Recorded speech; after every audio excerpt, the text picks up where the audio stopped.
Does the song Blue Skies and Rainbows ever pop into your head? I am so glad to hear that. I'm sure that song edifies certain people. A little too campy for me. A little too campy. I just start thinking blue skies and rainbows, unicorns prancing across a field. I mean, it's just like too much. Too much sugar in that one. Need a little reality.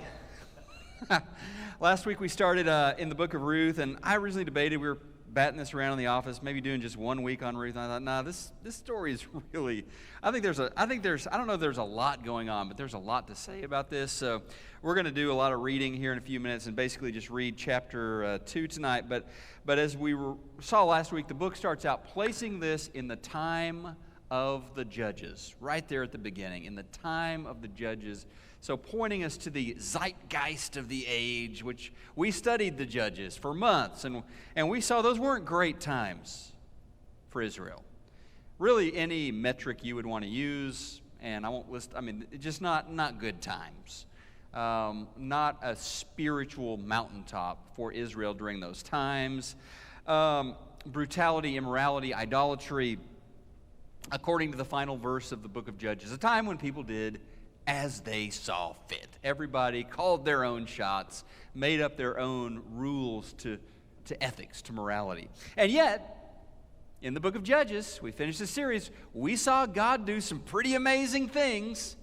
We read the story of Gideon, of Samson, of Deborah, people like this, and there were just moments of unquestioned, direct divine intervention. And so these books really, I think, contrast with each other because Judges is about God performing astounding works through not so great people. This is a book about God just working behind the scenes. Like we said, not really any miracles to speak of in the book of Ruth, but doing this work through some really great people, through some really impressive individuals. And so it opens with Naomi leaving home with her husband Elimelech, leaving Judea, leaving the village of Bethlehem, which we said means house of bread. And they left because there was a famine. They tried to scrape by an existence because this was God's land. This was their promise, direct from God. And I kind of called Elimelech out on this a little bit. I don't know, God gave you this, and you're going to go to Moab. You're going to go to this foreign country. That's what he did. Maybe that was the right move, maybe not. But things did not go well. It was not a decision that was blessed. As Naomi, Elimelech, their 2 sons get to Moab, it is tragedy, truly tragedy after tragedy. Elimelech grows ill, passes away. Naomi's now a widow. At least she's got her 2 sons. But then one of them gets sick, dies. The other gets sick, dies. She is left alone now with 2 Moabite, 2 foreign daughters-in-law, Orpah and Ruth. She decides, and a lot of time is passing here. This isn't like 2 weeks. This is years are passing. She decides her best chance for survival is to go back to Bethlehem, to go back to her people and try to find a life there. She's heard that the rain has come, the barley harvest is returning, and so she pleads with these 2 young ladies, her 2 daughters-in-laws, tears and kisses and hugs, and she's pleading with them to go back, go to Moab, don't come with me. I'm an old woman. There's no future. This is a foreign country. This is a different language, different culture. Go back to your people. You're young. Find husbands and have children and have grandchildren and have a life, essentially, she tells them. And Orpah, lots of tears, emotion. Orpah says goodbye.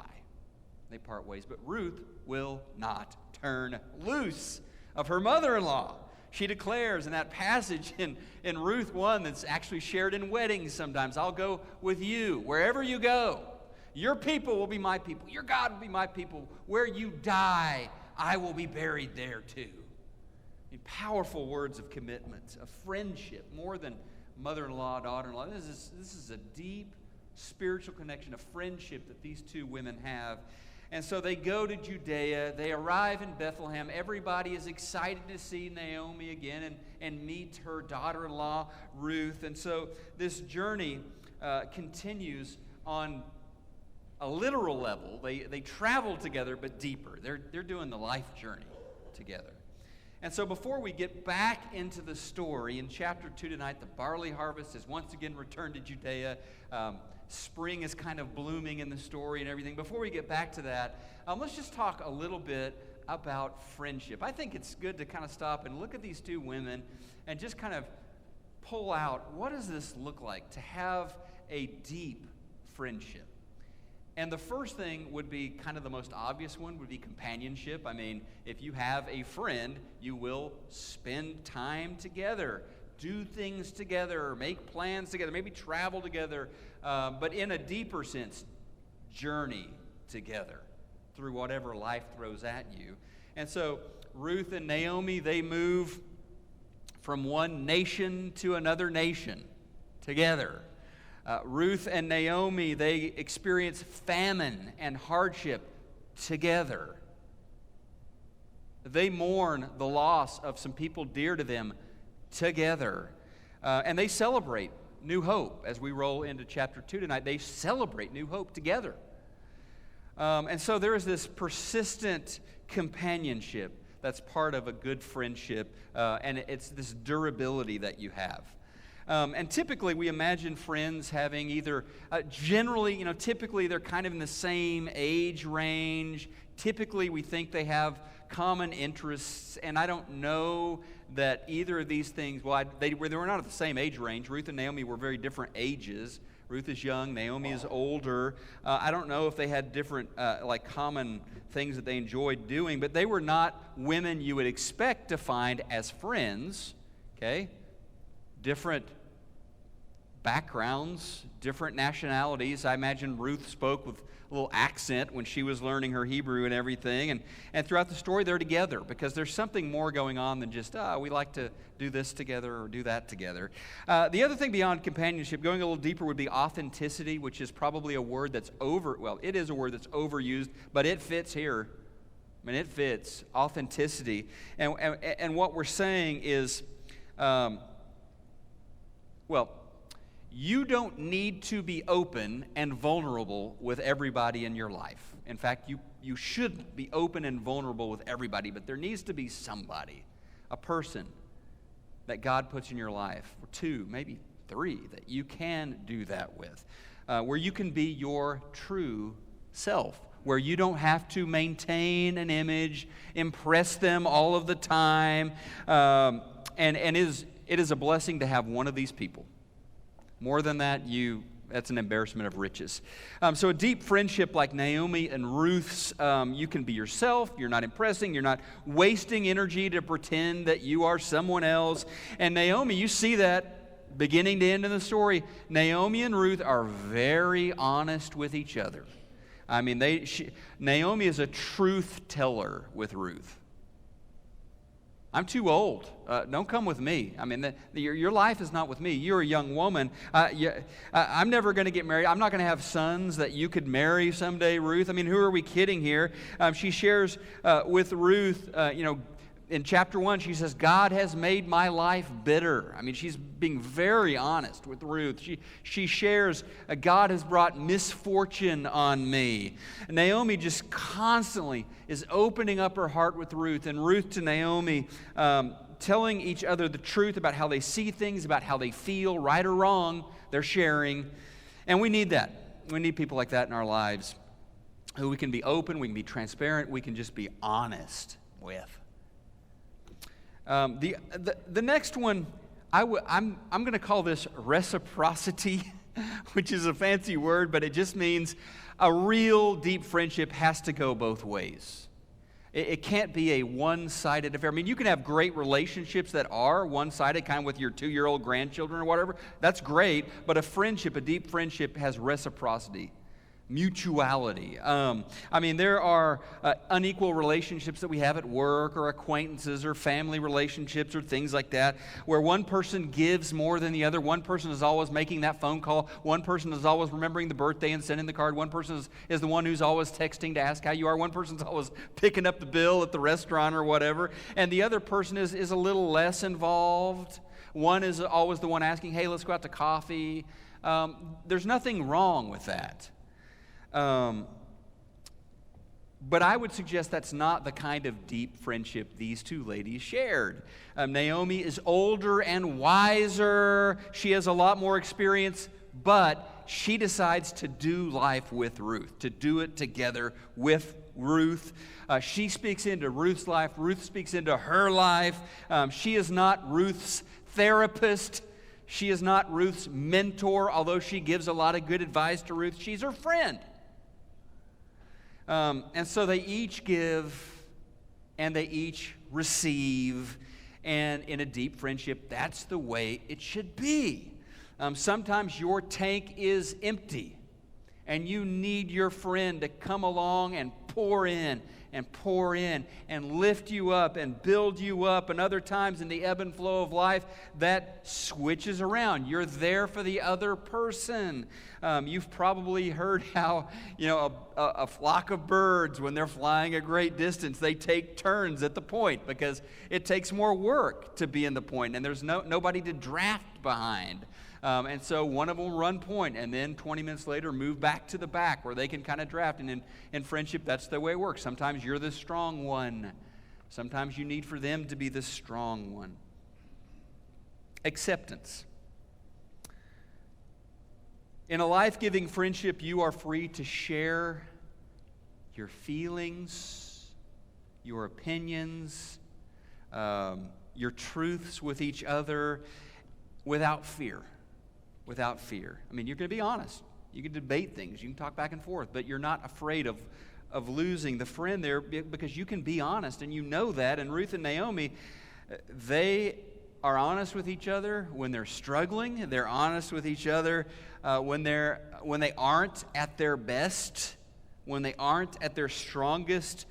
Ruth has heard Naomi complain, has heard Naomi change her name from sweet Naomi to bitter, to Mara. She's heard Naomi be unhappy and talk about that, and that's okay. That's okay.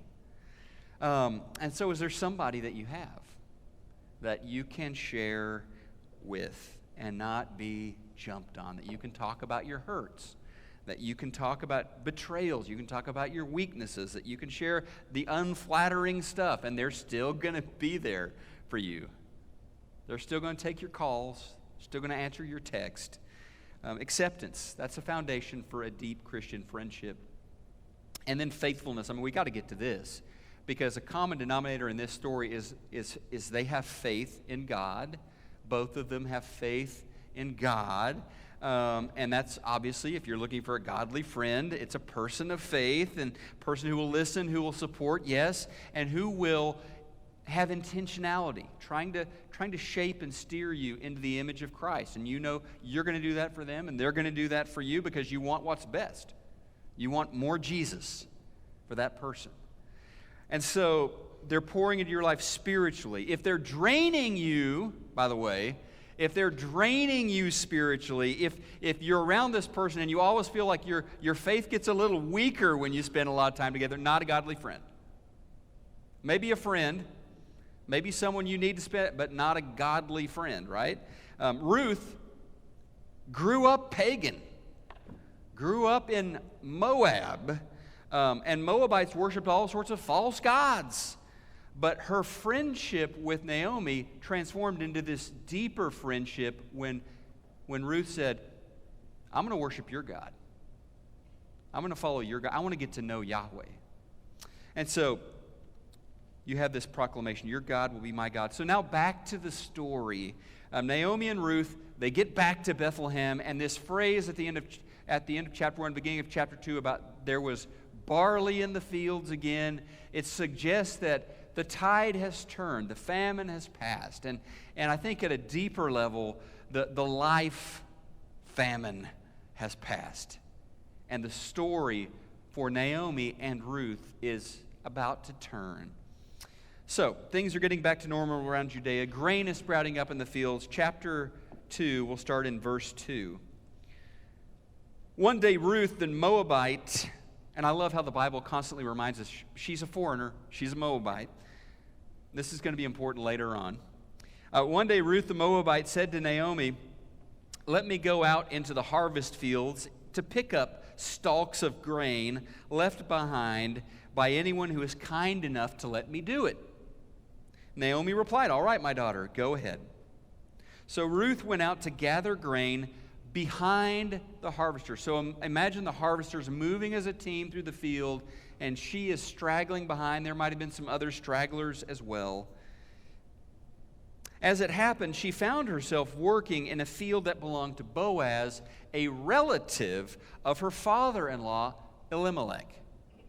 While she was there, Boaz arrived from Bethlehem and greeted the harvesters. "The Lord be with you," he said. "The Lord bless you," the harvesters replied.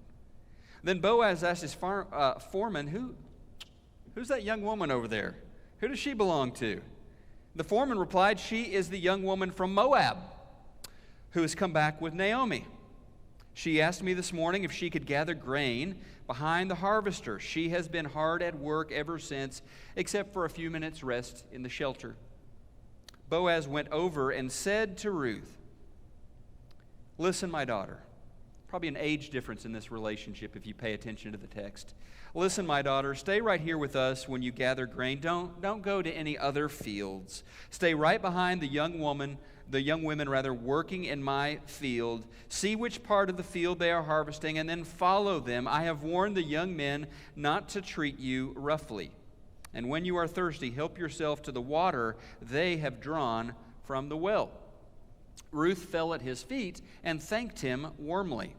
"What have I done to deserve such kindness?" she asked. I'm only a foreigner." "Yes, I know," Boaz replied, "but I also know everything you have done for your mother-in-law since the death of your husband." So he knows a little bit of the backstory here. "I have heard how you left your father and mother and your own land to live here among complete strangers. May the Lord, the God of Israel, under whose wings you have come to take refuge, reward you fully for what you have done." I like this guy. Don't you like this guy? "I hope I continue to please you, sir," she replied. "You have comforted me by speaking so kindly to me, even though I am not one of yours. I'm not one of your workers." At mealtime, Boaz called to her, "Come over here, help yourself to some food. You can dip your bread in the sour wine." So she sat with his harvesters, and Boaz gave her some roasted grain to eat. She ate all she wanted and had some left over. This is the Sunday of leftovers, I think. We had leftovers this morning in John chapter 2. We got leftovers here too.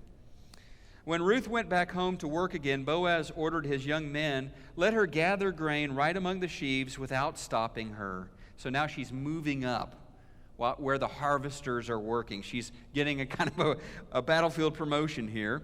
"And pull some heads of barley from the bundles and drop them on purpose for her. Let her pick them up and don't give her a hard time."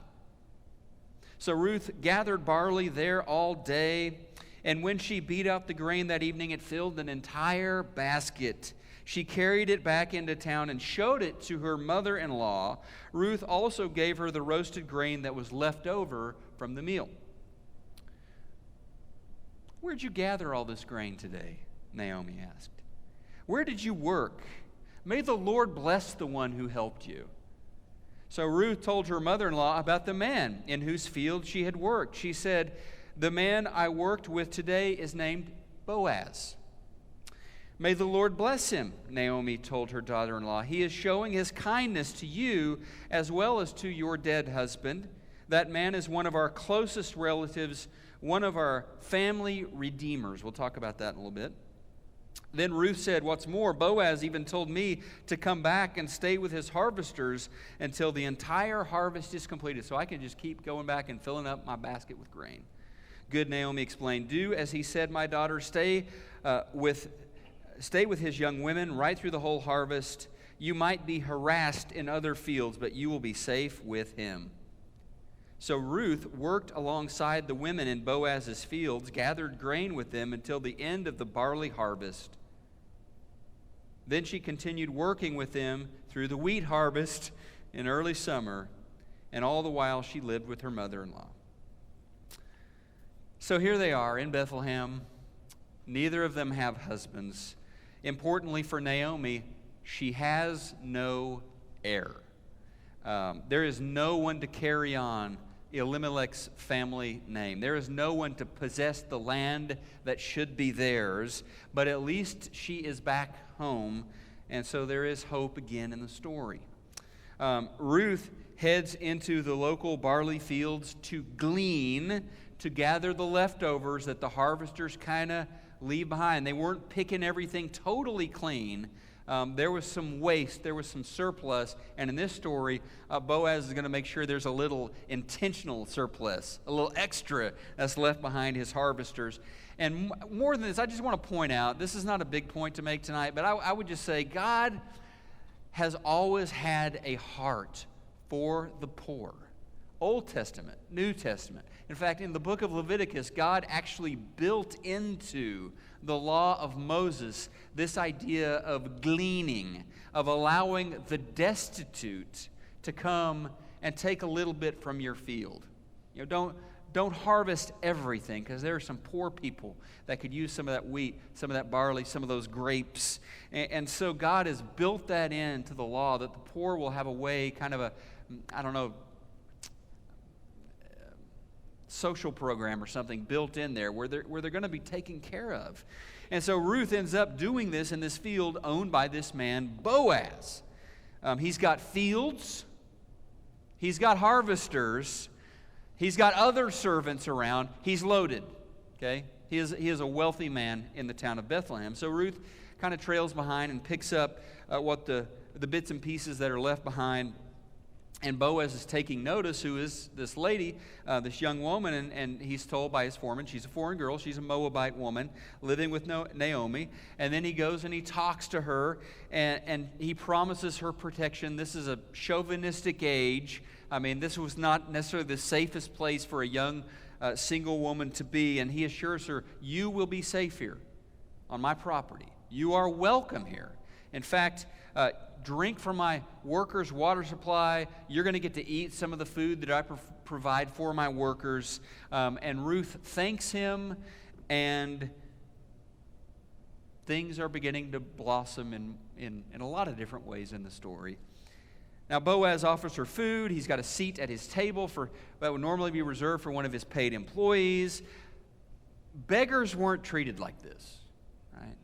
The destitute were allowed to gather some grain. They were not treated they were not given a seat at the table like this. They were not treated like part of the family, like part of the staff. And Boaz is instructing, leave extra for her. We want to make sure that she has plenty. And when she gets home at the end of the day, we find, Naomi was impressed by his kindness, by the grain that she was able to gather. She is impressed at how well her daughter-in-law, a foreigner, is being treated. Where did you work today? Who treated you so well? She mentions Boaz's name, and you can see the wheels beginning to turn.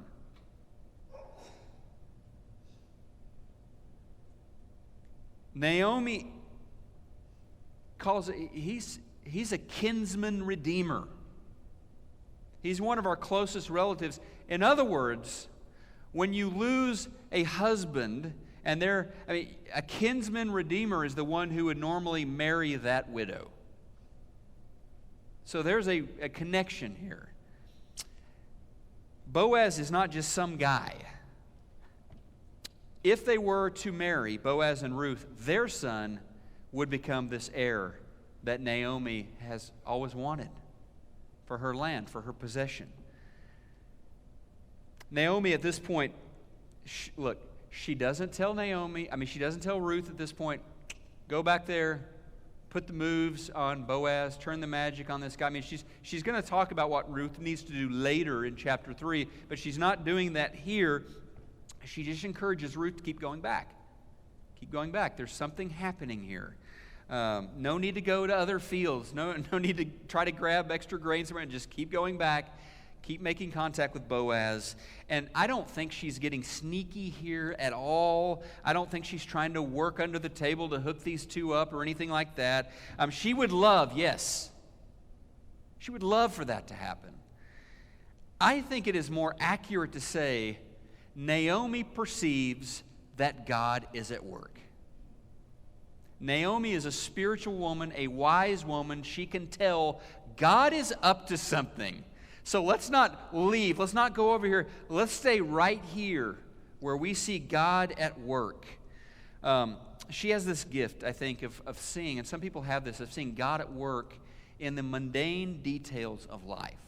That's a good person to have around, someone that can look at your life and help you take notice of that. And that's where I want to just kind of finish tonight. I think the prayer tonight is asking the Spirit to show us in our world, in our life, right now, where He is at work. Where are you at work in my marriage? Where are you at work at the office? Where are you at work at school? Where are you at work at my neighborhood? Let me, like Naomi, let me see where you're at work, and let me keep going into that. Let me keep stepping into that. Let's finish out tonight with a song. You ready to go?